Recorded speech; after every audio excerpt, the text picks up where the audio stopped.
Hoy, what's up, GoFam? Okay, so may nagtanong sa atin si GoFam Art John Mariano. Sabi niya, GoFam TV, baguhan lang sa pagmamais. Anong masasuggest mo gawin dito, GoFam? Hindi pantay-pantay ang tubo at madamo.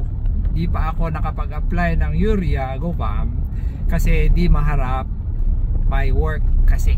Yun, napakagandang katanungan yan, GoFam. So, ang masasuggest ko sa iyo, GoFam, ito yung pinaka-basic muna bago tayo pumunta dyan sa mga hindi pantay-pantay ang tubo, madamo, ganyan-ganyan. Yung sa pagtatanim kasi, GoFam, kailangan mo to paglaanan ng oras ng panahon, GoFam. Huwag nyo po akong gagayahin na papasyal-pasyal lang, pa-drive-drive lang lagi.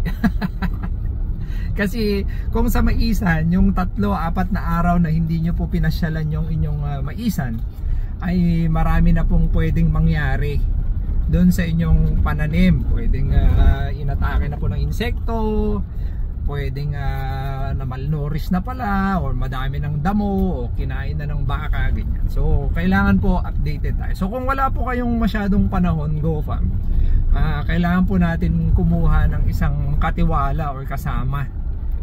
Lalo na sa inyo, meron po pala kayong trabaho. Ayun. So naintindihan ko naman yun, kasi usually ganyan naman yan unless full time ka na farmer. Pero kung hindi ka full time na farmer, kailangan po natin at least meron tayong kasama. Okay? So ayun nga, ang isa pang nangyari dyan, hindi po kayo nakapaglagay ng urea, kaya madedelay din po yung paglaki, yung pagganda ng inyong pananim. Kasi pag na-delay ka ng pagkain, kahit sino naman po, kahit tao, pag na-delay ka ng kain, talagang mag-aalboroto yan. So dun po bumababa yung ani natin. So sana dapat ang pagtatanim po ay yung timing. Napaka-importante po yung timing. Dapat eksakto po yan lagi. Hindi po pwedeng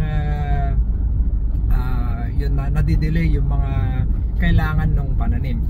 Doon naman po sa hindi po pagpantay-pantay na pagtubo, madami pong dahilan yan, pero isa sa mga major cause ng hindi po pagpantay-pantay na pagtubo, maliban dun sa nutrient ng lupa mo, ay yung tubig, GoFam. So kung mapapansin mo, yung moisture ng lupa, yung maganda ang moisture ng lupa, yun yung mga mas matatangkad. Tapos yung mga natutuyuan kagad or nabababaran ng tubig, sila naman po yung mga pandak. So madaming cause, pero yun po yung kasi picture lang po yung pinakita nyo sa akin.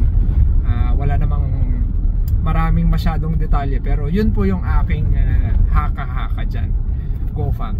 So dun naman sa madamo, ayun na nga po, kailangan na po natin, based dun sa picture na pinadala nyo sa akin, kailangan na po natin na mag-spray po dyan ng pangdamo, kasi wala po kayong nilagay na details kung ilang araw na yung tanim, ano po yung mga naging farm activities nyo. Ako ay alam nyo yan, nanghuhula lang. So pag may mga katanungan po, mas na-appreciate ko pag medyo mas kompleto yung detalye. Okay, pero since parang urgent po yung tanong nyo, minabuti ko na pong sagutin kaagad. Okay, based sa aking experience. So doon sa picture, GoFam, kung maganda na yung moisture ng inyong inyong maisan, mag-spray na po kayo ng pangdamo, kasi ang hirap pong kontrolin po niyan. Okay, kung meron pa po kayong yung window nyo, kasi case to case basis po kasi yan Ideally, dapat patay po yung damo bago kayo mag-abono. Pero kung wala na po kayong window, yung tamang timing po ng pag-abono, para sa akin po, ito sa aking experience, mas maganda po, abonuhan nyo na po yan.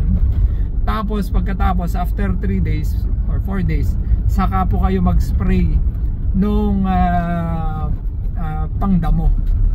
Okay, so yun, GoFam, sana nakatulong ako sa iyo, and sana mas paglaanan po natin yung ating pananim kung magtatanim po tayo, kasi po ay sayang po ang panahon, sayang ang pagod, at sayang ang kapital, para hindi po tayo mabaon sa utang.